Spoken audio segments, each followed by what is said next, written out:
খোসাটা ছাড়িয়ে নিচ্ছি। এগুলো দিয়ে আজকের একটা নতুন রেসিপি বানাবো। আর এখানে কাঁচকলা, আলুর খোসা না থাকার জন্য একটা আলু, ছোট্ট আলু এর মধ্যে দিয়ে সিদ্ধ করে নেব এই যে নিয়ে। আর এটা করার জন্য আমি কিছু রসুন ছাড়িয়ে নিচ্ছি, কিছুটাই যে ছাড়িয়েছি, এখন এই ছাড়াবো। এই যে রসুন ছাড়িয়ে নিচ্ছি। এবার পেঁয়াজ দেব, পেঁয়াজটা ছাড়িয়ে নিয়ে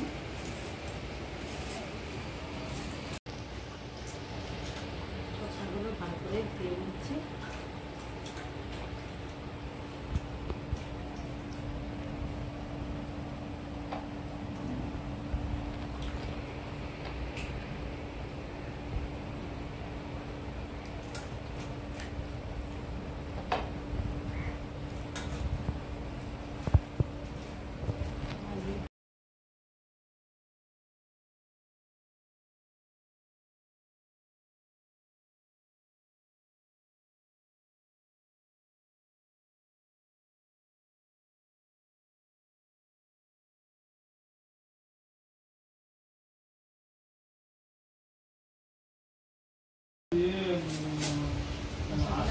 ছোট ছোট করে কেটে নিচ্ছি।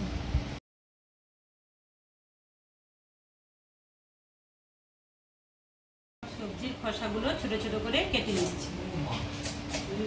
বন্ধু, এই যে ইন্ডাকশানে জল বসিয়ে দিয়েছি, ছাড়িয়ে রাখা খোসাগুলো এর মধ্যে দিয়ে সিদ্ধ করে নেব। গরম হয়ে গেছে, এর মধ্যে আমি খোসাগুলো সব দিয়ে দেব।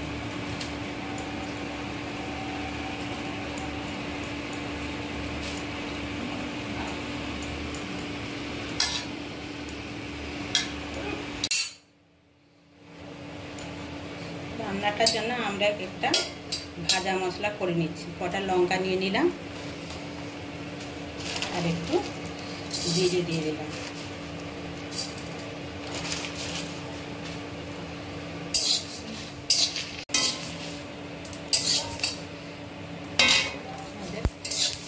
মশলাটা ভাজা হয়ে গেছে,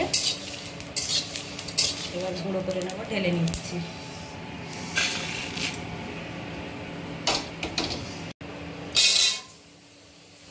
কাঁচা লঙ্কা, রসুন দিয়ে দিচ্ছি। কড়াইতে একটু নামিয়ে নেব।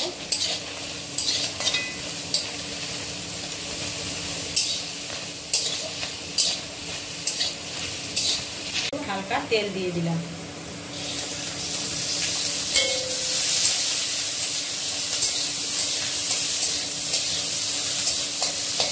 এগুলো আর বেশি ভাজবো না, এইটা আমাদের হয়ে গেছে,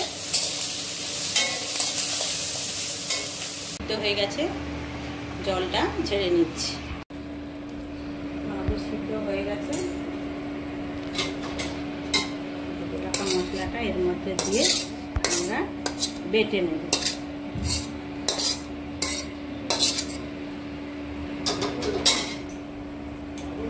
তেল দিয়ে দিলাম, দিয়ে এই যে কালো জিরে দিয়ে দিচ্ছি।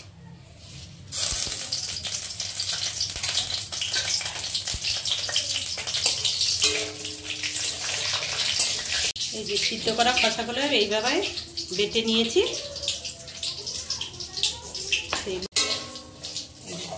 তেলে কালো জিরে ফোড়ন দিয়ে এটা আমরা এর মধ্যে তুলে দিলাম।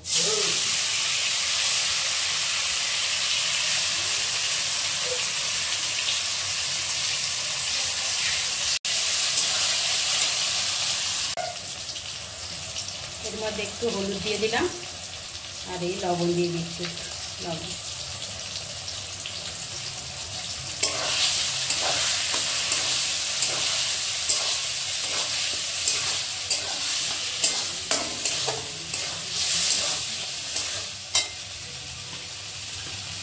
এই যে মশলা গুঁড়ো করে রেখেছি, লঙ্কা আর জিরে, আর এর মধ্যে গোলমরিচ একটু গুঁড়ো এর মধ্যে দিয়ে দেবো। আর আমাদের হয়ে গেছে। এই ভাজা মশলাগুলো সব দিয়ে দিলাম এর উপরে, এখানে নাড়িয়ে নেব।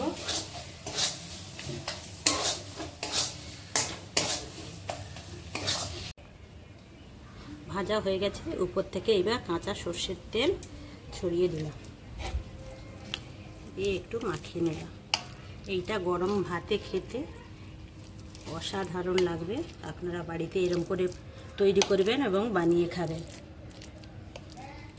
এটা খুবই সহজ, আপনারা বাড়িতে তৈরি করবেন এবং খেয়ে কমেন্ট বক্সে জানাবেন কেমন হয়েছে।